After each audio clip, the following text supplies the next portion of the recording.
Chapter 1. The Illusion of the Summit. We are taught from birth that there is a mountain to climb. We are told that if we work hard enough, climb high enough, and reach the general manager level, we will finally be able to breathe. I reached that summit. I stayed there for 16 years. At the peak, I was earning $1 million a year.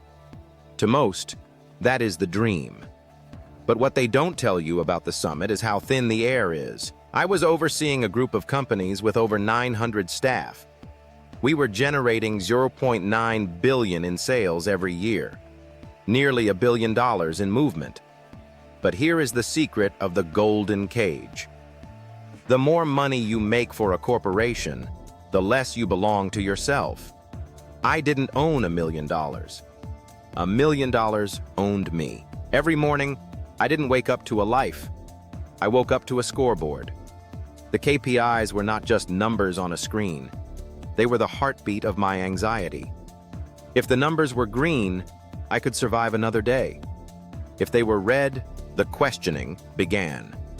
When you are the GM with the greatest pay, you are also the one with the greatest target on your back. You aren't paid for your skills alone. You are paid for the amount of blame you are willing to shoulder when things go wrong. Chapter 2. The 900-point failure matrix. Let's talk about the reality of managing 900 people. In a wealth alchemy perspective, we look at energy exchange. I was one person trying to stabilize the energy of 900 others. Every single day, I lived in fear. Not fear of the work, but fear of the variable. When your staff isn't doing well, it isn't just a management issue, it's a threat to your survival. I would watch the performance metrics and feel a physical tightening in my chest. If a team in a subsidiary failed, I was the one who had to stand in the boardroom and explain why. The weight of $0.9 billion in sales is immense. When you are responsible for that much revenue, the margin for error is zero.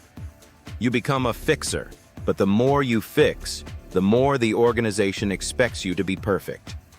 I realized I was spending 14 hours a day worrying about 900 people who, at the end of the day, were just waiting for their own clock to strike 5. I was the only one who couldn't leave. The responsibility follows you home. It sits at the dinner table. It keeps you awake at 3 a.m. I was terrified. I was worried that someone younger, someone who would take half the pay and work twice the hours, was waiting to take my job.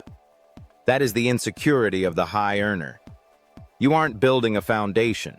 You are standing on a pedestal that everyone else is trying to kick over. Chapter 3. The math of the cost of carry. In wealth alchemy, we calculate the true hourly rate. Most people see $1 million a year and think, success. I started looking at the cost of carry. What did it cost me to carry that $1 million? The cost of health. My cortisol levels were permanently spiked.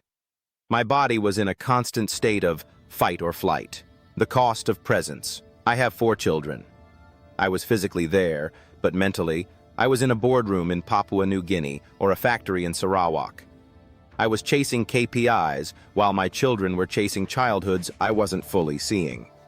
The cost of sovereignty. I had a house and a car, but I couldn't enjoy them. I was a high-level servant. If you earn $1 million but you have 0 minutes of peace, your actual wealth is 0. I began to realize that the corporation was practicing alchemy on me. They were taking my life force, my time, and my gray hair, and they were turning it into $0.9 billion in sales for their shareholders. They gave me $1 million commission to keep me quiet.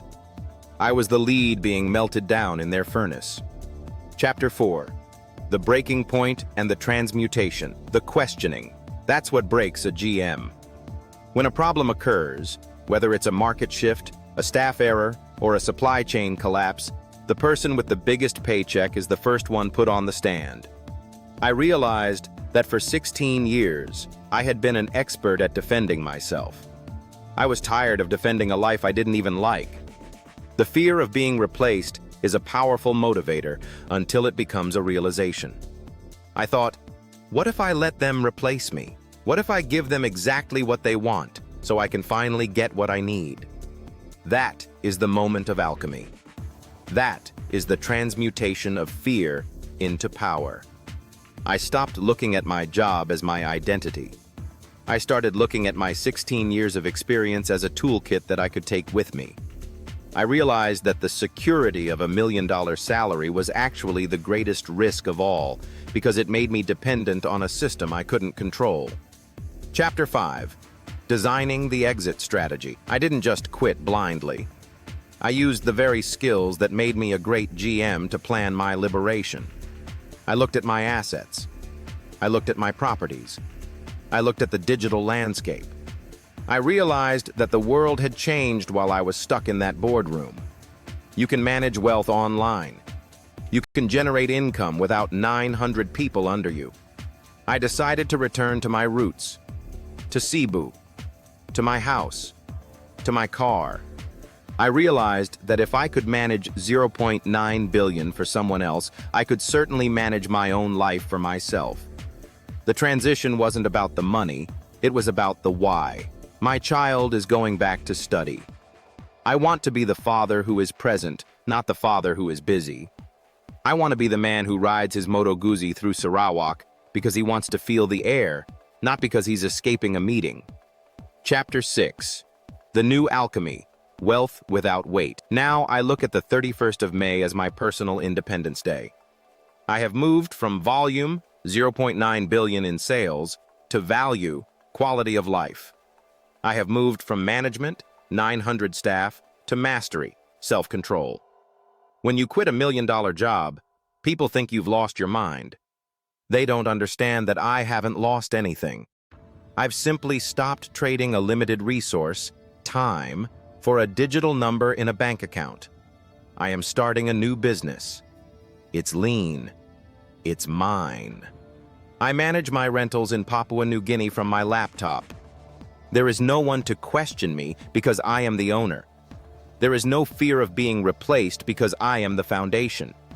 If you are listening to this and you are trapped in a golden cage, if you are chasing KPIs that make you sick, ask yourself, if you are the GM of $1 billion empire but you are scared of your own shadow, who is the one truly winning?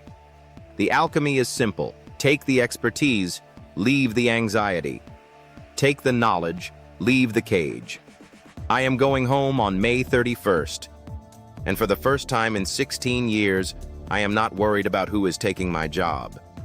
Because nobody can be me better than I can. That is the ultimate wealth.